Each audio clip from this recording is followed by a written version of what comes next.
आज हम इतिहास की एक ऐसी शख्सियत को समझने की कोशिश करेंगे जिनकी कहानी सिर्फ घटनाओं या तारीखों में नहीं, बल्कि उनके किरदार, उनकी मौजूदगी में बसी है।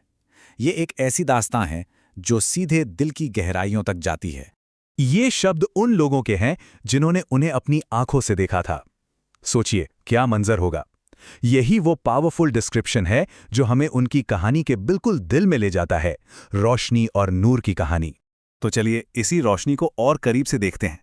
देखिए, उनके पैगाम के दुनिया में आने से भी बहुत पहले वो एक इंसान के तौर पर जाने जाते थे, अपने किरदार के लिए, जिसके लिए हर कोई उनका सम्मान करता था। जो रिवायतें मिलते हैं वो हमें बताती हैं कि उनका हुलिया कैसा था। एक ऐसी शख्सियत जो रोशन और पुरवकार थी। लेकिन ये बातें सिर्फ ज़ाहिरी खूबसूरती की नहीं हैं। ये तो उस एहसास की हैं, उस मौजूदगी की जिसे लोग अपने आसपास महसूस करते थे। और सबसे अहम बात पता है क्या है? उनका किरदार, उनकी सच्चाई इतनी मजबूत थी कि मक्का के लोग, यहां तक कि वो भी जो बाद में उनके मुखालिफ हो गए, अपनी सबसे कीमती अमानतें उनके पास रखवाते थे। मतलब उनके पैगाम से बहुत पहले उनकी सच्चाई और ईमानदारी की गवाही तो पूरा समाज दे रहा था।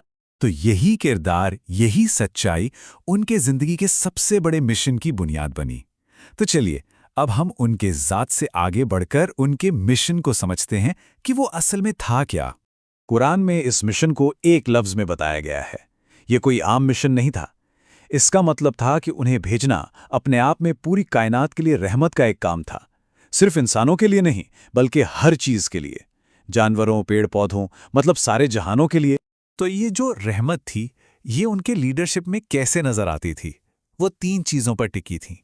हर काम, हर फैसला, हर बातचीत, सब इन्हीं 3 उसूलों के इर्द गिर्द घूमती थी। यही उनके मिशन का, आप कह सकते हैं, निचोड़ था। अब हम एक ऐसे वाक़े पर आते हैं जो इस पूरी कहानी का शायद सबसे जज्बाती हिस्सा है। एक ऐसा मौका जहां रहमत के इस उसूल की सबसे बड़ी और सबसे मुश्किल आजमाइश हुई। ये उनकी जिंदगी का एक बहुत ही नाजुक दौर था।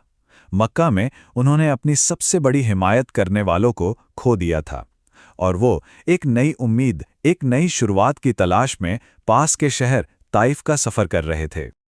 लेकिन वहाँ जो हुआ वो उम्मीद के बिल्कुल उलट था।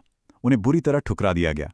सोचिए, शहर के लोगों ने बच्चों को उकसाया कि वो उन पर पत्थर बरसाएं, इतने कि उनके पैर लहूलुहान हो गए।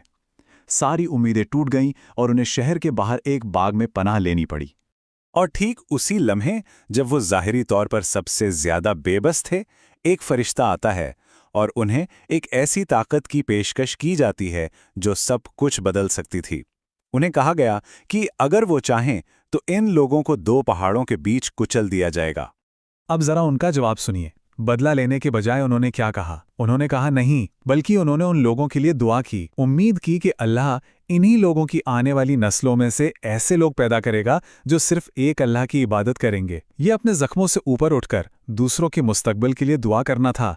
ताइफ का ये वाक़या उनके किरदार को पूरी तरह से बयान कर देता है। लेकिन ये सिर्फ एक दिन की बात नहीं थी। तो सवाल ये है कि ये रहमत और ये सादगी उनकी रोज़मर्रा की ज़िंदगी में कैसे झलकती थी। चलिए इसे भी देखते हैं।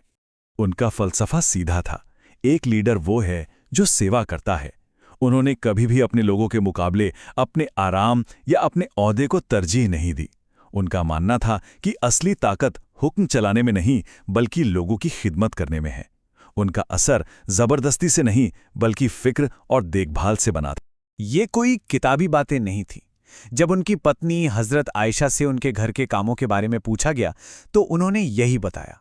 वो घर के काम में हाथ बटाते थे। मतलब एक लीडर जो अपने कपड़े खुद सिल रहा है, अपनी चप्पलें खुद ठीक कर रहा है, घर की सफाई कर रहा है, ये हमें बताता है कि असल बड़ाई सबसे बड़ी सादगी में ही छिपी होती है। तो सवाल ये उठता है कि जब कोई अपनी जिंदगी ऐसे किरदार और ऐसी सादगी के साथ जीता है तो उसकी विरासत क्या होती है? इतिहास पर उसका असर कैसा होता है? ये नंबर है #1। जी हां, नंबर 1। ये माइकल हार्ट की 1978 की मशहूर किताब द 100 की रैंकिंग है, जिसमें उन्होंने इतिहास के सबसे प्रभावशाली लोगों को रैंक किया। और एक हिस्टोरियन के तौर पर हार्ट इस नतीजे पर पहुंचे कि सदियां गुजर जाने के बाद भी आज तक उनका असर पूरी दुनिया में सबसे ज्यादा है। और यहीं पर हम आपको एक सवाल के साथ छोड़ जाते हैं। किसी के असर का, किसी के प्रभाव का असली पैमाना क्या है? दुनिया की ताकत और सल्तनत, या वो रहमत तो सबसे मुश्किल हालात में भी ना टूटे? ये एक ऐसा सवाल है जिस पर हम सबको सोचने की ज़रूरत है।